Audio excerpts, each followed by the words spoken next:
በተለያዩ የአማራ ክልል አካባቢዎች የሚደረገው የህልውና ተጋድሎ በታላላቅ ድሎች ታጅቦ እንደቀጠለ ነው። አንድ ከፍተኛ የአብይ አህመድ ጀነራል መገደላቸውም እየተነገረ ነው። በርካታ መኮንኖች ተገድለው የቀብር ስነ ስርዓታቸው መፈጸሙንም የአገዛዙ ሚዲያዎች ገልጸዋል። በተለያዩ አካባቢዎች የሚደረጉ ውጊያዎች በቀጠሉበት በዚህ ወቅት ከፋኖ ከርተው ለብልጽግና እጅ የሰጡ ወዶ ገቦች ከምክክር ኮሚሽኑ ጋር ስብሰባ መቀመጣቸው ታውቋል። ከማከላቸው ኮሎኔል ፋንታው ሙሃባ የጥፋተኝነት ብይን ፍርድ እንደተላለፈባቸው ዛሬ የወጣ መረጃ ያመለክታል። በነ መስከረም አበራ መዝገብ የተከሰሱት ኮሎኔል ፋንታው ሙሃባ እጅ ሰጥተውም ከጥፋተኝነት ብይን ሊያመልጡ አልቻሉም። በችሎት የጥፋተኝነት ብይኑ ሲሰጥ የእሳቸውም ስም በዝርዝር ውስጥ እንደሚገኝ ነው ለማወቅ የተቻለው። የፋኖ ኃይሎች በተለያዩ አካባቢዎች የሚያደርጉትን የህልውና ተጋድለው አጠናክሮ መቀጠላቸውን በተመለከተ ዝርዝር መረጃ ይዞ የዘውትር ተሳታፊያችን እየጠበቀን ነው። በቀጥታ ወደሱ አልፋለሁ። እንግዲህ የብልጽግናው አገዛዝ እስከ ግንቦት ወር መጨረሻ ድረስ የሚዘልቅ አዲስ ወታደራዊ ዘመቻ አቅዶ በአማራ ክልል በበርካታ ቦታዎች ላይ ዘመቻ ለማድረግ አቅዶ እንቅስቃሴ እያደረገ ባለበት ሰዓት ይህንን ዘመቻ በዋናነት ማድረግ የፈለገው ግንቦት 24 ይደረጋል ተብሎ የታሰበው ምርጫ በሀገሪቱ የስጋት ቀጠና ተብለው በተጠቀሱ በዋናነት በአረንጓዴ፣ ቢጫ፣ ቀይ ቀለም የኢትዮጵያን ካርታ በመሳል ቀይ ቀለም ከፍተኛ የሆነ ውጊያ እየተደረገባቸው ያሉ አካባቢዎች፣ ቢጫ ቀለም ደግሞ ያዝ ለቅቅ የፋኖ ኃይሎችም የኦነግ ኃይሎችም የኢትዮጵያ ታጣቂ ኃይሎችም እየያዟቸው ነገር ግን በመደበኛነት ያልተቀመጡባቸው ቦታዎች፣ አረንጓዴ ደግሞ ብሎ የጠቀሳቸው ቦታዎች ወደ መሀል አካባቢ አዲስ አበባን ሴንተር አድርጎ ወደ ዙሪያው አካባቢ ያሉ ከተሞችን አረንጓዴ ቀለም ቀብቶ ነበረ። እነዚህን ለምርጫ ዝግጅት ለማድረግ በቢጫ የተከበቡ የተመላከቱ ቦታዎችን ወደ አረንጓዴነት ለመቀየር በቀይ የተመላከቱትን ደግሞ ወደ ቢጫ ወይንም የፋኖ ኃይሎችም ወደዚህ ቦታ እንዳይመጡ ለማድረግ ዘመቻ በሰፊው እንቅስቃሴ ማድረጉ በዋናነት በበርካታ አካባቢዎች በሰሜን ወሎ፣ በደቡብ ወሎ እንዲሁም በምዕራብ ወሎ አካባቢ ከፍተኛ ውጊያ እየተደረገ ነው። ሰሜን ጎንደር፣ ማዕከላዊ ጎንደርና ደቡብ ጎንደር አካባቢ እንዲሁ ከፍተኛ ውጊያ እየተደረገ ነው። በተለይ በትናንትናው ዕለት በተደረገ ጥቃት ጀነራል በቀለ ዱጋሳ የተባሉትን ጨምሮ 5 ከፍተኛ ወታደራዊ ማዕረግ ያላቸው ጥቃት ተሰንዝሮ ከፍተኛ ክሳራ እንደደረሰበትና ጥቃቱ የተፈጸመው ከ1000 በላይ ተዋጊዎችን ይዘው በሰሜን ወሎ ሲያዋጉና ሲዋጉ የነበሩት በቀለ ዱጋሳ የተባሉ ወታደራዊ ባለማዕረግተኛ መስዋዕትነት ከፍለዋል በማለት የአማራ ሚዲያ ኮርፖሬሽን ቀብራቸው በቴሌቪዥን ተመልክተናል። ይሄ እንግዲህ አንድ ብርጋዴር ጀነራል ሞተ ማለት ሰራዊቱ በምን ያክል ሁኔታ እንደሚጎዳና በተለይ በዚህ በምዕራብ ወሎ ቀጠናዎች ላይ እየተገደሉ ያሉ የመከላከያ ሰራዊት አስክሬናቸው ሳይነሳ የአሞራ ራት ሆኖ የአውሬ ራት ሆኖ እየቀረ ባለበት በዚህ ሰዓት የነዚህ ሰዎች ልክ አገርን ከድንበር እንደተከላከሉ የኢትዮጵያን ዳር ድንበር ጎረቤት ሀገሮች አስደፍረው በመሀል ሀገር ላይ የራሱን ህዝብ እየፈጀ ያለ ስርዓት የኢትዮጵያን ባንዲራ አልብሶ የቀብር ስነ ስርዓት ማካሄድ በህዝብ ላይ እንደመቀለድ ነው እየተቆጠረ ያለው። በዛም አለ በዚህ 4 አጃቢዎችን ጨምሮ በርካታ ወታደራዊ መኮንኖች እንደተገደሉ ነው መረጃዎች የሚያመለክቱት። በወሎ ወግዲ ወረዳ በተለይ በትናንትናው ዕለት በተደረገው ውጊያ ከ146 በላይ ያገዛዙ ጦር እንደተመታ ይታወቃል። በዚህ ከፍተኛ ብስጭት ላይ የወደቀው ያገዛዙ ጦር ወደ ወግዲ ከተማ በመግባት ከ15 በላይ ሰላማዊ ሰዎችን ረሽኗል።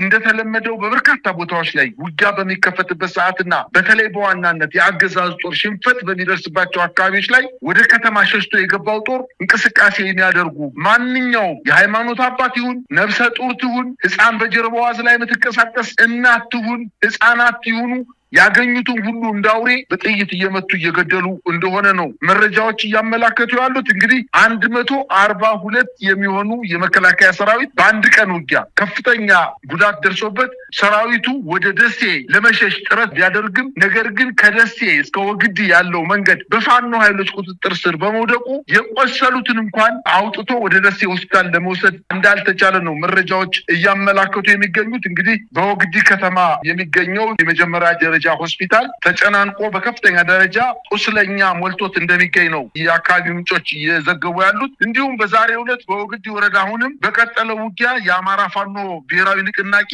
ታሪክ ቀያሪ የሆነ ስራ ደግሞታልኝ። በፋኖ ኃይሎች አሁንም ጀነራሉ በቀጥታ በተሳተፉበት ከባድ ውጊያ ለጊዜው ስሙ ያልተጠቀሰ ጀነራል በፋኖ አልሞ ተኳሽ ስናይፐር አልሞ ተኳሾች በከፍተኛ ደረጃ ቆስሎ ጫተማ ከተባለ ቦታ ላይ መውጣት ባለመቻሉ ከአዲስ አበባ የተነሳ ሄሊኮፕተር ይሄንን ሁለተኛውን ቁስለኛ ጫተማ ከምትባለው ቦታ ላይ ይዛ ወደ አዲስ አበባ እንደበረረች ነው መረጃዎች የሚያመላክቱት።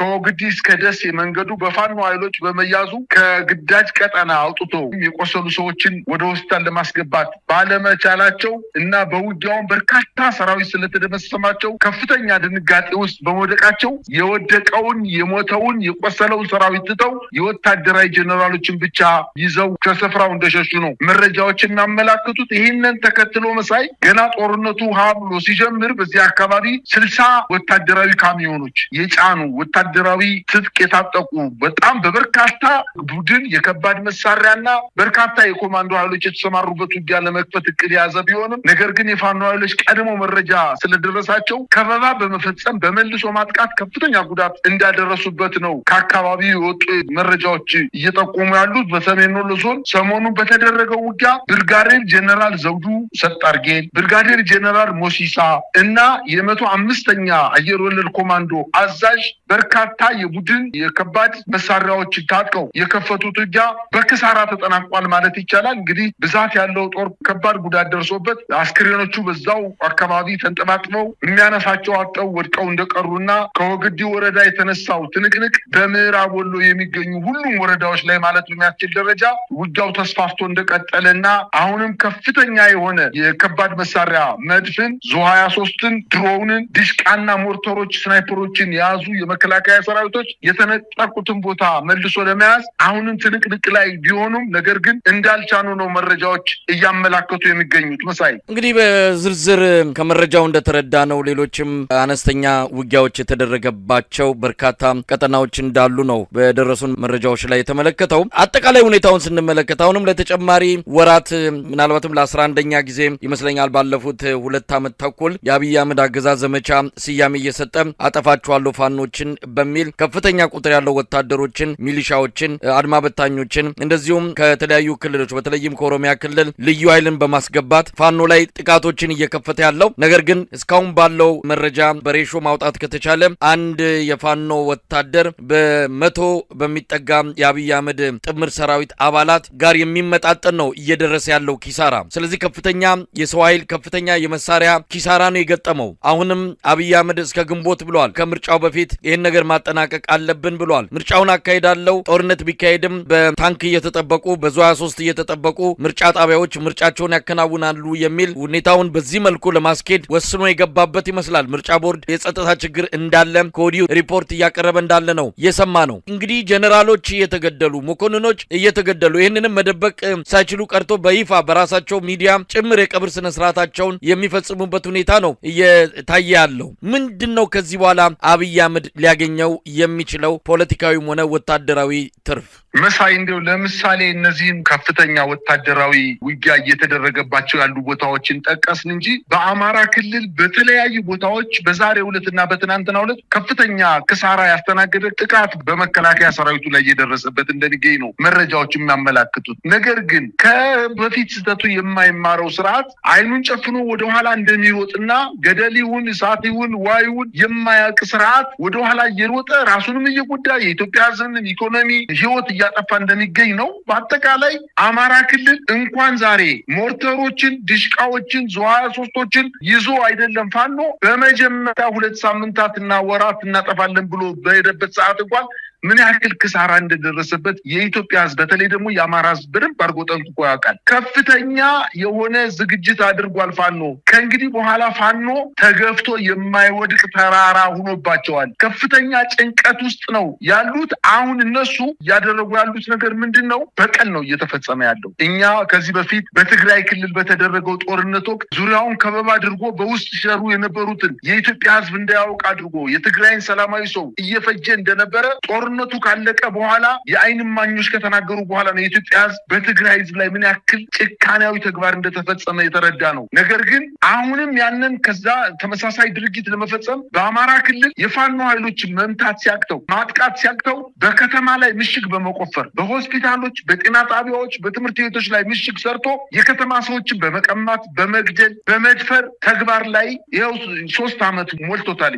ከእንግዲህ በኋላ የፋኖ ኃይሎች አሁን ከፍታቸውን ጨምረው ከቀጠናው አካባቢ ወይም በክልል እየተንቀሳቀሱ ካሉ ስርዓቱን ለመጣል ከሚታገሉ ታጣቂዎች ጋር ስምምነት በማድረግ ይሄን ስርዓት ለመጣል ዝግጅታቸውን ጨርሰው ወደ ዋና ተግባራቸው ሄደዋል። በተለይ በዋናነት የአማራ ፋኖ ብሔራዊ ንቅናቄ ከተመሰረተ በኋላ የብልጽግናው መንግስት ከፍተኛ ድንጋጤ ውስጥ በመውደቁ የተለያዩ ፕሮፓጋንዳዎችን፣ የተሳሳተ መረጃዎችን ለኢትዮጵያ ሕዝብ በመስጠት ሲፈልጉ ተበትነዋል፣ ደክመዋል ሲሉ የነበሩትን ትተው ደግሞ ከተለያዩ ሀገሮች ጋር ኢትዮጵያን ሊበትኑ ከሚፈልጉ ሀገሮች ጋር ተጣምረው ኢትዮጵያን ለመበተን ከፍተኛ ጥረት እያደረጉ ነውና የኢትዮጵያ ሕዝብ ይንቃባቸው በማለት ከተልዕኳቸውና ከተግባራቸው ከባህሪያቸው ውጭ ሆነውን በሚዲያ በማሰራጨት ተቀባይነትና ድጋፍ ለማግኘት ከፍተኛ ጥረት እያደረገ ነው። በአጠቃላይ ስርዓቱ የተሸነፈ ምናልባትም ቅንቅን የበላው አገዳ በንፋስ እንደሚወድቅ ያለው አቅም ደረጃ የደረሰ መሆኑን ነው መረጃዎች እያመላክቱ ያሉት። በርካታ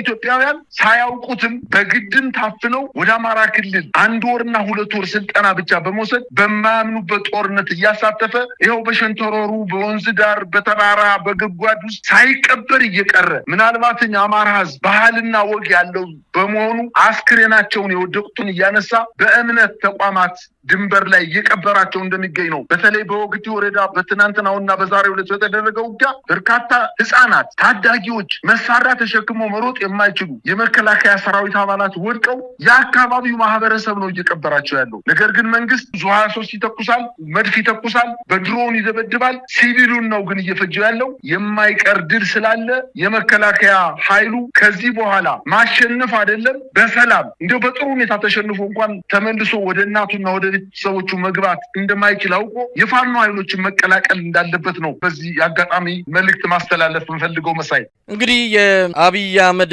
አገዛዝ ፋኖን በተለያየ መልኩ አዳክማለሁ ብሎ የሞከራቸው የወረወራቸው ሁሉ ከሽፈውበታል። በጦር ሜዳ ሞከረ፣ እንደምናየው በየጊዜው ኪሳራ ከማስተናገድ የኢትዮጵያውያን ልጆችን ህይወት ከመቅጠፍ የኢትዮጵያንም ሀብት ከማውደም ያለፈ ምንም ያገኘው ድል የለም። እንደዚሁም በማስከዳት በተለያየ መንገድም እንደዚህ የፋኖን ትግል አዳክማለሁ ብሎ የሄደበት ርቀትም ብዙም ውጤት አላስገኘለትም። በቅርቡ የተለያዩ ግለሰቦችን ከፋኖ ተለያየ መደለያና እንደዚሁም ቀድሞ ያሰረጋቸውን በመጥራት የፋኖ አመራሮች እጅ ሰጥተዋል። ከምክክር ኮሚሽኑ ጋርም እየተመካከሩ ነው፣ አጀንዳም እየሰጡ ነው የሚል ወሬ እየሰማን ባለንበት በዛሬው ዕለት እጅ ሰጥተዋል ከተባሉት አንዱ ኮሎኔል ፋንታው ሙሀባ በተከሰሱበት ጫካ ያሉ ተከሰው እንደነበረ ይታወሳል። በዛ ክስ ጥፋተኛ ተብለው በሽብርተኝነት ማለት ነው እስከ ሞት በሚያስቀጣ ወንጀል ጥፋተኛ በሚል ብይን እንደተሰጣቸው ነው ዛሬ የሰማ ነው። እንግዲህ ከስምምነታቸው አንዱ የታሰሩ የፋኖ ታጋዮች እንዲፈቱ፣ የአማራ ፖለቲከኞች እንዲፈቱ ነው እጅ ሰጥተው ወደ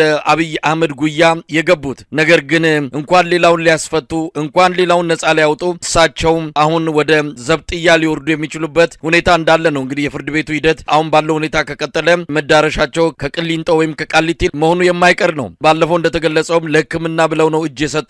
ታሟል፣ የጤና ችግር አለባቸው ተብሎ ሆስፒታል ፍለጋ ሕክምና ፍለጋ ነበር እጅ የሰጡት። አሁን ከሆስፒታል ይልቅ እስር ቤት እየጠበቃቸው ነው የሚገኙት። በጣም ያሳዝናል፣ በጣም ያሳፍራል። ምናልባት ይሄ ትልቅ ትምህርት ይሆናቸዋል ለካዲዎች፣ እጅ ለሚሰጡት የህዝብን ትግል ሜዳ ላይ ትተው የሚገቡ እንደነዚህ አይነት ሰዎች መጨረሻቸው እንደዚህ አይነት ነገር እንደሆነ ከኮሎኔል ፋንታውን ሙሀባ ሁኔታ መረዳት የሚቻል ነው። መሳይ አንድ አባባል አለ፣ አሳ ጎርጓሪ ዘንዶ ያወጣል የሚባለው። እንግዲህ ቀሪ ዘመኔን አርፋለሁ፣ መድኃኒቴንም በአግባቡ እየወሰድኩ የቀረውን ዘመኔን የብልጽግና ፓርቲ እያወደስኩኝ እርሱ በሚሰፍርልኝ ድርጎ ቀሪ ዘመኔን በደስታ አሳልፋለሁ ብሎ ክህደት ፈጽሞ የመጣ የፋኖ አመራር አዲስ አበባ ከተማ ላይ ገና የኮሪደር ልማትን ጎብኝቶ ሳይጨርስ ፍርድ ቤት 30 በሌሉበት 28 ባሉበት በነመስከረም አበራ የክስ መዝገብ ላይ ኮሎኔል ፋንታው ሙሀባ በሌሉበት ተከሰው ነበረ። ዛሬ እንግዲህ ጥፋተኛ ተብለው ክስ እንዲከላከሉ ጥፋተኝነታቸውን እንዲከላከሉ ብይን ተሰጥቷል። ጥፋተኝነታቸው መከላከል ካልቻሉ ወደ ዘጠኛ ነው የሚወርዱት። እንግዲህ ክህደት የፈጸመ ሰው መጨረሻው ይሄ ነው የሚሆነው። መንግስት ይህ ሰው እየታሰረ አልታሰረ ጉዳይ አይደለም። ለ15 ቀንና ለ10 ቀን መጠቀም ነበረበት፣ በሚዲያ ላይ መጠቀም ነበረበት። ነገር ግን ልክ እንደ 100 አለቃ ማስረሻ ሰጤ ሚዲያውን እንኳን በአግባቡ ሳይጠቀም በተለያዩ ሚዲያዎች ቀርቦ ፋኖች እንዲህ ናቸው እንዲያ ናቸው እያለ ሳያሰማ የፋኖ ኃይሎች አንዱ ሆነው ተበትነዋል የተባሉት ይመጣሉ የተባሉት ፋኖች ግዙፍ ድርጅት መስርተው በአማራ ክልል ያሉ የመከላከያ ሰራዊት አባላትን እያበራዩት ነው። ከፍተኛ የሆነ ድል እየተጎናጸፉ ባለበት ሰዓት ከድቶ የመጣው ሰው አርፋለሁ ዘመኔን በደስታ አሳልፋለሁ ያለው ኮሎኔል ፋንታው ሟባ እንግዲህ በክስ ጥፋተኛ መባሉ መንግስት ምን ሊያደርገው እንደሚችል በሂደት የምናየው ነገር ሆኖ ግን ለካዲዎቹ ሲያንሳቸው ነው። 3 ዓመት ሙሉ በየትኛውም የውጊያ ቀጠና ውጊያ መርቶ የማያውቁ ሰዎች አዲስ አበባ ከተማ መጠው በመንግስት የጡት ልጅ ሆነው ከፍተኛ በጀት ተመድቦላቸው ትልቅ ሆቴሎች ላይ ተቀምጠው የፋኖ ኃይሎችን እንዲያፈርሱ እዛም መስክ ላይ እያሉ በሜዳው በጫካው ውስጥ እያሉ በሴራ ፋኖች አንድ እንዳይሆኑ ከፍተኛ እንቅስቃሴ ሲያደርጉ የነበሩ ካዲያን ዛሬ ደግሞ አዲስ አበባ መጠው ደግሞ በሚዲያ የፋኖ ኃይሎች አቅም እንደሌላቸው ሊፈርሱ ነው፣ ደክመዋል፣ ተበትነዋል፣ የሚመጡ ኃይሎች አሉ፣ በርካታ ኃይሎች ነው የሚመጡ እያሉ ባለበት ሰዓት የመንግስት ፍርድ ቤት ግን እነዚህን ሰዎች ወንጀለኛ አድርጎ መሰየሙ ደግሞ ሁለት የሚጋጩ ሀሳቦች ናቸው እየተከታተልን ያለ ነው። በኢትዮጵያ እየተፈጸመ ያለው አጠቃላይ የስርዓቱ መድከምና መሸበር ገና ብዙ ነገር ሊያሳየን እንደሚችል ነው የምረዳው። መሳይ እንግዲህ ፋኖ እያደረገ ያለው ተጋድሎ በርካታ ድሎችን እያስገኘ እንዳለ ከሚደርሱን መረጃዎች ማወቅ ተችሏል። አብይ አህመድ አሁንም ተስፋ አልቆረጠም። በጦርነት ድል አገኛሉ ብሎ እስከ ግንቦት የዘለቀ የተለያዩ ዘመቻዎችን ለማከናወን እንደተዘጋጀ ነው የሚሰማው። ምናልባት በተመሳሳይ ስትራቴጂ አሁንም እቀጥላለሁ የሚለው ካጠገቡ አማካሪዎች እንደሌሉ ወይም ደግሞ አንድ አይነት ሰዎች ተሰብስበው ስርዓተ መንግስቱን የተቆጣጠሩ ነገሮችን በግራና በቀኝ አስልተው የማይጓዙ 2-3 ደረጃዎችን ወደፊት አርቀው ማሰብ የተሳናቸው እንደሆኑ የሚያመላክት ነው። እንግዲህ ጀነራል ተገደሉ፣ ኮሎኔሎች ተገደሉ። ከዚህ በፊትም በርካታ ከፍተኛ የአዋጊ መኮንኖች ናቸው የተገደሉት። ይህን ሁሉ እየገበረ ያለው የኢትዮጵያ ህዝብ ነው። አብይ አህመድ እንደሆነ ባለፈውም በፓርላማ እንደገለጸው በአንድ ጥሪ እስከ 2-3 ሚሊዮን ወጣቶችን ማሰለፍ እንችላለን፣ ኢትዮጵያ ውስጥ እንደሆነ ብዙ ወጣቶች ለጦርነት የሚገኝበት አካባቢ ነው በሚል በጣም አሳንሶ የኢትዮጵያን ህዝብ ህይወት በዛ ደረጃ ክብር ነፍጎ ነው የገለጸውና አሁንም ቢሆን የድሃ ልጅ ይሞታል፣ አሁንም ቢሆን የኢትዮጵያ ሀብት ነው እየወደመ ያለው። አብይ አህመድ ነገ በታሪክ ተጠያቂ ሊሆን ይችላል። ነገር ግን ትቶ የሚያልፈው ጠባሳ በትውልድ በዘመናት በቀላሉ የምንሽረውና የምናክመው እንደማይሆን መታወቅ አለበትና ከዚህ አንጻር የተጀመሩ ትግሎች በጫካም ሆነ በከተማ የሚታዩ ህዝባዊ እምቢተኝነቶች ተመጋግበው ይህን ስርዓት ብዙ እድሜ ሳይኖረው በአጭሩ ማስወገድ የሚቻልበት መንገድ መፈለግ እንዳለበት ነው የሚታመነው። እንግዲህ እያጠቃለልን ነው። በመጨረሻ የምትለው ካለ? በውጊያ ጄኔራል ተገደለ ማለት እኮ መከላከያ ሰራዊቱ ፈርሷል ማለት ነው። ጄኔራል እንግዲህ ከሞርተር ከዲሽቃ ከዙ 23 እና ከመድፍ ርቀት ውስጥ ገብቶ አያዋጋም። ማዘዣ ጣቢያ ተቀምጦ የመስመራዊ መኮንኖች ወታደሩን እየመሩ ውጊያ ይካፈላሉ። መስመራዊ መኮንኖች መሞታቸው የተለመደ ነገር ነው። እጅ መስጠታቸው የተለመደ ነገር ነው። መቁሰላቸው የተለመደ ነገር ነው። ነገር ግን አንድ ጄኔራል የኮር አዛዦች አነጣጥሮ በሚመታ የፋኖ የስናይፐር ተኳሾች ተመታ ማለት የለም ማለት እኮ ነው። መከላከያ ሰራዊቱ የለም። ከፍተኛ ወታደራዊ እልቂት የተፈጸመበት የፌዴራል መንግስቱና የህወሓት ኃይሎች ባደረጉ ጦርነት ውስጥ ጄኔራል ሞተ ሲባል ሰምተን አናውቅም። እየተደበቀ ነው እንጂ ከዚህ በፊትም እኮ በርካታ ኮሎኔሎች ተሰውተው ያሉ ወደ ሐዋሳ አካባቢ ወስዶ የተቀበሩ አሉ። በአማራ ክልል ወደ ሰቆጣ አካባቢ ተወላጅ የነበሩ ኮሎኔሎች ተገለዋል። በርካታ ኮሎኔሎች ቆስለዋል፣ ተገለዋል። ይህንን ስናየው ከእንግዲህ በኋላ የብልጽግና መንግስት በመከላከያ ኃይል መዳን እንደማይችል የፋኖ ኃይሎች እየወሰዱበት ያለው እርምጃ እያሳየ ነው። ፋኖዎች ግን ከዚህ ዘለዋል። አሁን የመከላከያ ሰራዊቱን መግጠም አይደለም፣ በዋነኝነት ከቀጠናው አካባቢ ከሚንቀሳቀሱ በተለይ በኢትዮጵያ ክልሎች ባሉ መሳሪያ አንግበው ከሚታገሉ ስርዓቱን ለመጣል እንቅስቃሴ ከሚያደርጉ ኃይሎች ጋር ስምምነት እየተፈጸመ ነው። በትናንትናው ዕለት እንኳን ብልጽግና የአማራን ህዝብ ከሌሎች የኢትዮጵያ ወንድሞቹ ጋር በሰላም እንዳይኖር እንደ ጠላት እንዲታይ በማድረግ በቤንሻንጉል፣ በአርሲ፣ በወለጋ ያልተገባ ከፍተኛ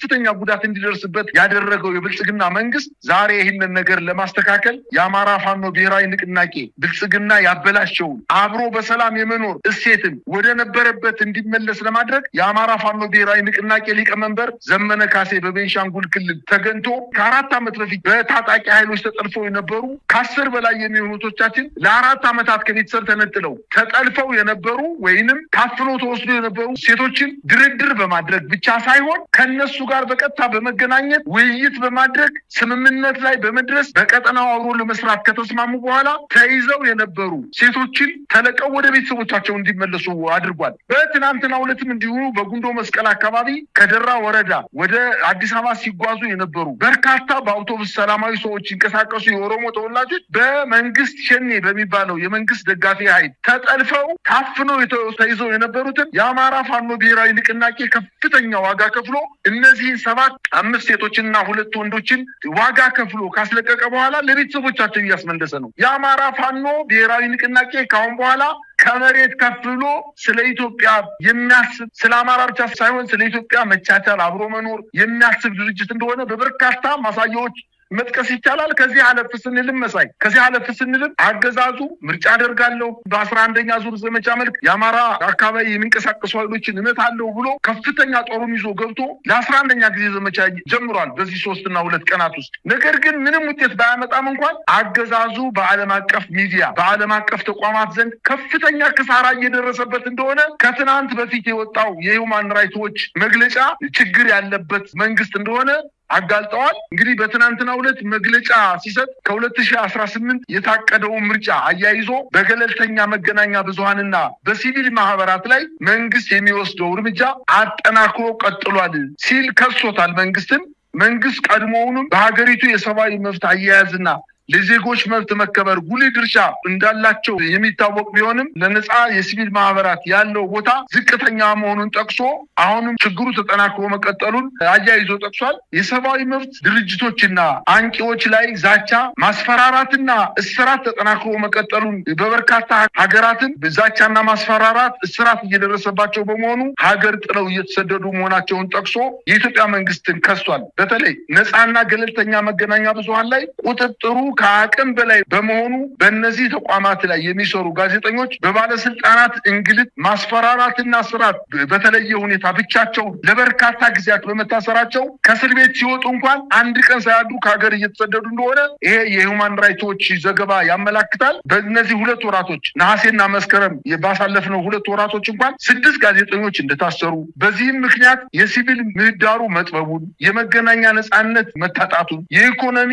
ቀውስ ሀገሪቱን እየናጣት መሆኑን፣ የሰብአዊ መብቶች ጥሰት በከፍተኛ ደረጃ እየተጧጧፉ መምጣታቸውን፣ ፍትህና ተጠያቂነት አለመስፈኑ፣ የጅምላ ፍርድ መበራከቱን ከፍተኛ ደረጃ ላይ እንደደረሰ ጠቅሶ መንግስትን ኮንኗል። 100 ሀገራትን ያካተተ ግምገማ ያደረገ ሲሆን በተለይ በኢትዮጵያ ጉዳይ ላይ ሲያብራራ ሰብአዊ ቀውስ አጋጥሟታል። በአማራና በኦሮሚያ በፌዴራልና በታጠቁ መከላከያ መካከል ውጊያው እያገረሸ መምጣቱን፣ በትግራይ የውስጥ ውጥረት በሀገሪቱ ድንበር ላይ የተከሰተ ግጭቶችና አለመረጋጋቶች ከፍተኛ ደረጃ ላይ መድረሳቸውን፣ በኢትዮጵያና በኤርትራ ያለው ሁኔታ ከዕለት ወደ ዕለት እየተቀዛቀዘ መምጣቱንና ምናልባትም ወደ ጦርነት ሊሄዱ እንደሚችሉ፣ በጦርነቱ ምክንያት የመብት ጥሰቶች በከፍተኛ ደረጃ መበራከታቸውን፣ በተለይ በአማራ ክልል የጦር ወንጀሎች መፈጸማቸውን ጠቅሶ በሰላማዊ ዜጎች ላይ የድሮን ጥቃት መፈጸሙንና ለዚህም በርካታ ማሳያዎችን በሪፖርቱ እንዳካተተ መረጃዎች ያመላክታሉ። በአጠቃላይ ይሄ አገዛዝ አንድ ቀን መዋል ማደር የሌለበት እጅግ በጣም ጨካኝና አረመኔ ስርዓት፣ ለኢትዮጵያ ሕዝብ የማያስብ ስርዓት መሆኑን በርካታ ፖለቲከኞችም እየጠቀሱ ይገኛሉ። በዛሬው ዕለት እንኳን አቶ ገዱ አንዳርጋቸው የድሮ የውጭ ጉዳይ ሚኒስትር የነበሩት በጣም አስተውሎት የተሞላበት የስርዓቱንና በተለይ በዋናነት የጠቅላይ ሚኒስትሩን ውሸትና ኩሸት በጣም በሚያምር ቃላትና በእውነት ላይ የተመሰረተ ውሸታምነታቸውን ያጋለጡበት ሁኔታ እየመጣ መሆኑንና ሌሎችም ምናልባት ከሱ ጋር ሲሰሩ የነበሩ በጥሮታ የተሰናበቱ የተባረሩ ከሀገር ተሰደው የሄዱ በርካታ ፖለቲከኞች አሉና ያተጎዱ አንዳርጋቸውን ፈለግ መከተል እንዳለባቸውና ዝም ማለት ግን የኢትዮጵያን በተለይ ደግሞ የአማራን ሕዝብ አሁንም ስርዓቱ ይጨፍጭፈው እንደማለት ስለሚቆጠር ወጣው ጠቅላይ ሚኒስትሩና የዚህን አገዛዝ ቁንጮ የሆነውን በደል ማጋለጥ እንዳለባቸው እንደ ግረግ መንገድን ማሳሰብ ፈልጋለሁ። መሳይ በጣም አመሰግናለሁ።